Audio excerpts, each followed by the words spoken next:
ज्या ज्या ठिकाणी मन जाये माझे, याचा अर्थ काय होते? मी जिकडं पाहतो तिकडं भगवंताचं स्वरूप आहे, परमेश्वराचं. परमेश्वर, ईश्वर असे जे नावं दिले. आता पहा, आपण कोण्या दिशेला गेलो, काय करायला लागलो, ह्याचा ज्याचे त्यानं पाहून घ्या. संताचा प्रमाण आहे.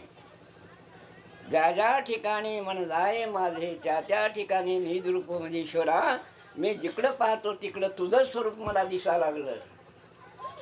याचा अर्थ मी मस्तक ठेवतो ज्या ठिकाणी सद्गुरू पाय तुझे दोन्ही.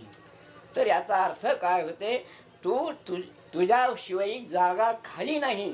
मी डोकं जर टेकवतो त्या ठिकाणी देखील तू आहेस, असा विश्वास.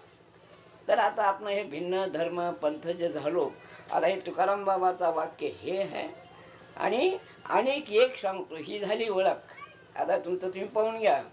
आधी बीज ऐकले, आधी बीज ऐकले म्हणजे आत्मा एक आहे. हिंदू मुसलमान ख्रिस्तान पारसी सबका मालिक एक है आत्मा. आधी बीज ऐकले म्हणजे आत्मा. हे आजपर्यंत आपण हे लक्षात बसलं नाही. माता पिता गुरु बंधू तोची कृपा सिंधू पांडुरंग, तुकाराम बाबाचे परमान. म्हणजे माय बाप वडील अतिथी म्हणजे असे पाहुणे आलेले, हे 5-6 लोक ईश्वराचा अवतार आहे. आणि याच लोकांचा तुम्ही आशीर्वाद घ्या म्हणजे समुद्रा इतकी ताकद आहे. आता देव कुठं आहे? काय भेटलं? तीर्थ केले, वर्थ केले, देव केले. आपण काय भेटलं ते तुमचं तुम्ही पाहून घ्या. हे मी सांगत नाही आता तिकडं, पण संतांचे शब्द दाखवतो तुम्हाला.